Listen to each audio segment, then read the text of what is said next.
ଏବେ ହେଲାଣି ଟାଇମ୍ 9ଟା ଆଉ ହଜବେଣ୍ଡ ଆଜି ଜଲ୍ଦି ଯିବାକୁ ବାହାରିଲେ।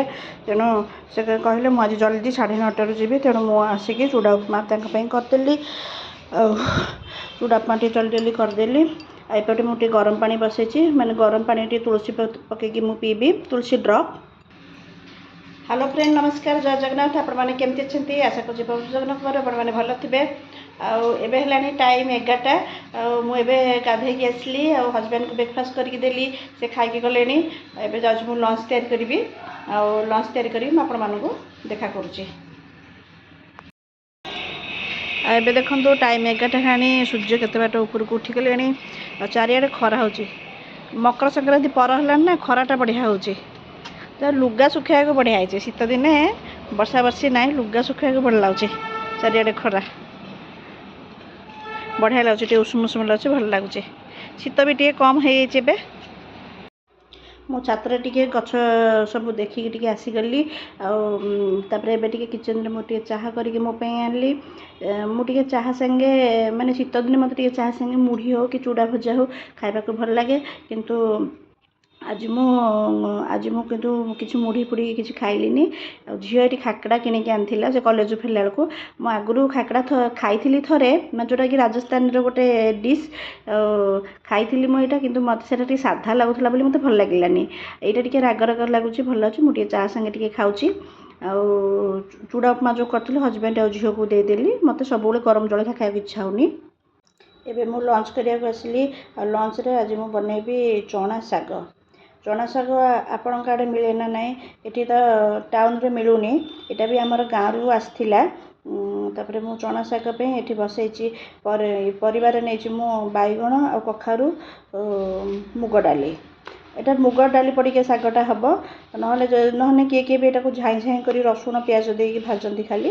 କିନ୍ତୁ ଝାଇଁ ଝାଇଁ ଭାଜିଲେ ଟିକେ ଗରମରେ ଯଦି ଖାଇଦେବ ଚଳିବ। ନହେଲେ ମୁଗ ଡାଲି ପକାଇକି ଟିକେ ରସୁଣ ଫସୁଣ ଛୁଙ୍କ ଦେଲେ ଏଇଟା ଭଲ ଲାଗେ। ତେଣୁ ଆମର ଏପଟେ ପରିବା ସିଝା ଚାଲିଛି।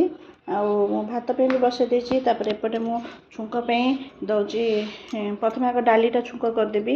ଛୁଙ୍କ ପାଇଁ ମୁଁ ଦେଲି ଏଠି ଟିକେ ପିଆଜ ଫୁଟାଇ ଦେଲି, ଆଉ ରସୁଣ ଟିକେ ଫୁଟାଇ ଦେଲି, ଶୁଖିଲା ଲଙ୍କା, ସୋରିଷ ତ ଟିକେ ଫୁଟାଇ ଦେଲି। ଭଲ ଭାବେ ଆମର ରସୁଣ ଟିକେ ବାସ୍ନାଟା ହେଲେ ଏଥିରେ ଶାଗଟା ଭଲ ଲାଗିବ। ଯେହେତୁ ମୁଗ ଡାଲି ପଡ଼ୁଛି, ତେଣୁ ରସୁଣ ଛୁଙ୍କଟା ଟିକେ ଅଧିକ ହେଲେ ଭଲ ଲାଗେ। ଆଉ ଆମର ଏପଟେ ହୁଇସିଲ୍ ବି ଆସିଗଲାଣି, ପରିବା ସିଝି ଯିବନି। ତାପରେ ଆମର ଏଠି ଛୁଙ୍କ ପାଇଁ ରସୁଣ ଏବେ ଫୁଟା ଚାଲିଛି। ଆପଣଙ୍କ ଆଡ଼େ ଚଣା ଶାଗ ମିଳେ ନା ନାହିଁ? କାରଣ ଏଇଟା ଗାଁ ଏରିଆରେ ତ ମିଳେ। ମାନେ ମଟର ଛୁଇଁ ଯେମିତି ତା'ର ଛୋଟ ସାଇଜ୍ଟା ହେଉଛି ସେ ଚଣା ଶାଗ, ଠିକ୍ ବଡ଼ ମଟରର ଛୋଟଟା, ସେମିତି ସେଇଟା ହେଉଛି ଚଣା ଶାଗ। ଆପଣଙ୍କ ଆଡ଼େ ମିଳେ ନା ନାହିଁ ଆପଣ ମୋତେ ନିଶ୍ଚୟ କମେଣ୍ଟରେ ଜଣାଇବେ। ଆଉ ଆମର ଏଠି ଛୁଙ୍କ ରେଡ଼ି ହୋଇଗଲାଣି। ତାପରେ ମୁଁ ଏଥିରେ ଡାଲି ଫୁଟାଇ ଦେବି। ଡାଲି ପକାଇଦେଲି। ଆମର ଏପଟେ ଡାଲି ଫୁଟା ସରିଗଲା। ଯେହେତୁ ଏଇଟା ଗାଁ ଡାଲି, ବଢ଼ିଆ ବାସ୍ନା ମଧ୍ୟ ଆସୁଥିଲା, ମାନେ କିଚେନ୍ ସାରା ପୁରା ବଢ଼ିଆ ବାସ୍ନା ଆସୁଥିଲା।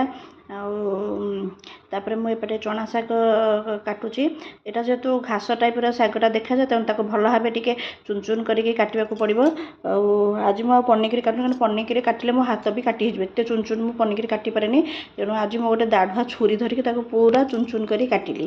ଆଉ ମାନେ ପୁରା ଆଖି ବାଳ ଲେଖେ ଚୁନ ଚୁନ କରିକି, ଏଇଟା ଯେତେ କାଟିବ ଶାଗଟା ସେତେ ମାନେ ଘୋଟି ହେଲା ଟାଇପ୍ର ଲାଗିବ।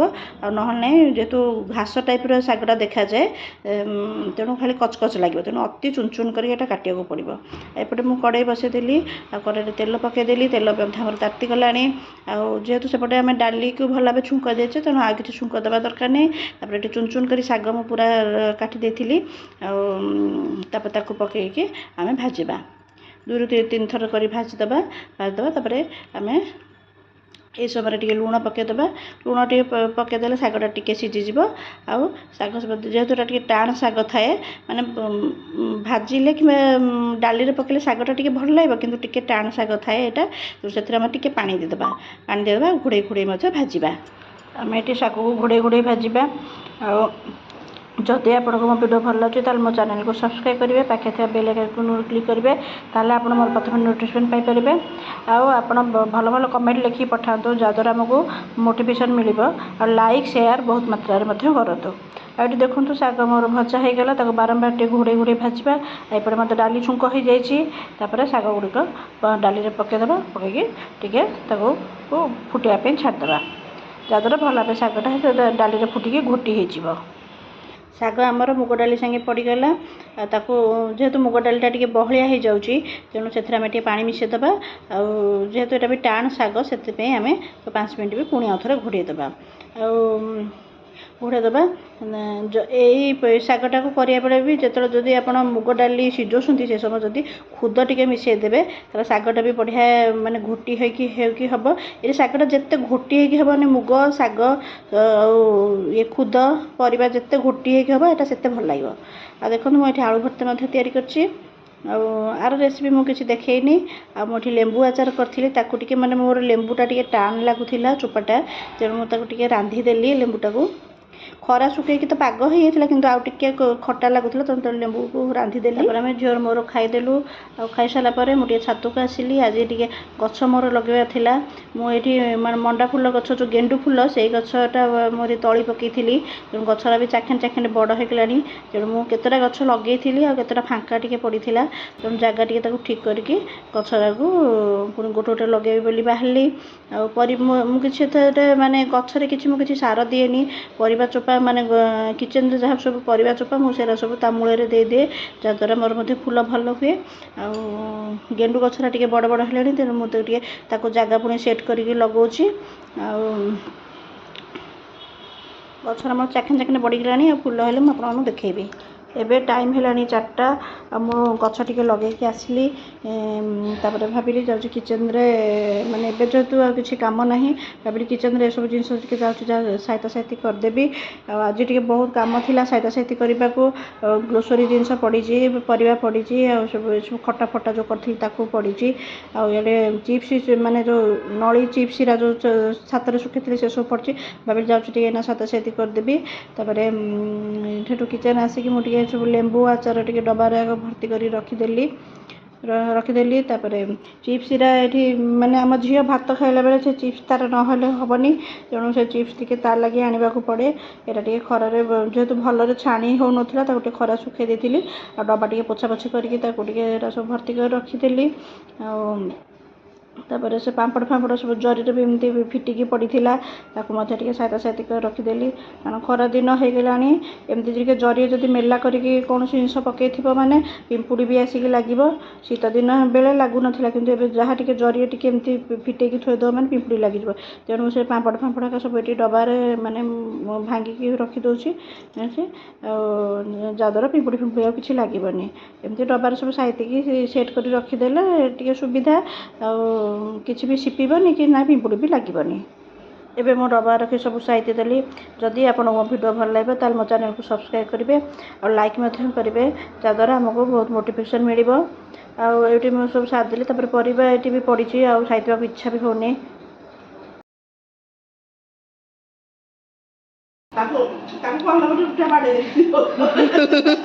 ଭାରି ମତ ଲାଗିବ 3ଟା ଖାଇଯାଉଛି ପୁରା। ଚୁଲିରେ ମଧ୍ୟ ପଡ଼ିଛି ବଢ଼ିଆ ହେଇଛି। ମାନେ ଟାଣ ହେଇନି କିମ୍ବା ତେଲ ଦେଇ ଚକଟୁଛି କ'ଣ କରୁଛି ଗୋଟେ। ଭାରି ଏବେ ହେଲାଣି ଟାଇମ୍ 10:30। ଆଉ ଆମ ଖିଆପିଆ ସରିଲା। ଆଜି ହଜବେଣ୍ଡ ବାହାରୁ ମାନେ ଆଣିଥିଲେ ହେରି ରୁଟି ଆଣିଥିଲେ ହେରି, ରୁଟି ତରକାରୀ ହେଇକି ଆଣିଥିଲେ ହେରି। ଆଉ ମୋତେ ସନ୍ଧ୍ୟାରେ କିଛି ରୋଷେଇ କରିବାକୁ ପଡ଼ିଲାନି। ତେଣୁ ମୁଁ ତାଙ୍କୁ କହିଥିଲି ମୁଁ ତରକାରୀ ଯଦି ଆଣୁଛ ଆଣ, ତାହେଲେ ରୁଟି ମୁଁ ଘରେ କରିଦେଉଛି। କିନ୍ତୁ ସେ ଆଜି ରୁଟି ଆଉ ଛୋଲେ ଏଗ୍ ଭୁଜିଆ ସବୁ ଧରିକି ଆସିଥିଲେ ହେରି। ଆମର ଖିଆପିଆ ସରିଲା। ଆଉ ଯଦି ଆପଣଙ୍କୁ ମୋ ଭିଡ଼ିଓ ଭଲ ଲାଗିବ ତାହେଲେ ମୋ ଚ୍ୟାନେଲକୁ ସବସ୍କ୍ରାଇବ୍ କରିବେ, ପାଖରେ ଥିବା ବେଲ୍ ଆଇକନ୍କୁ କ୍ଲିକ୍ କରିବେ, ତାହେଲେ ଆପଣ ପ୍ରଥମେ ନୋଟିଫିକେସନ୍ ପାଇପାରିବେ। ଆଉ ରହିଲି, ଆଉ ଲାଇକ୍ କରିବା ଆପଣ ଜମା ଭୁଲିବେନି। ଲାଇକ୍ ଗୋଟେ କରନ୍ତୁ, ଆମକୁ ବହୁତ ମୋଟିଭେସନ୍ ମିଳିବ। ତାହେଲେ ରହୁଛି, ବାଏ।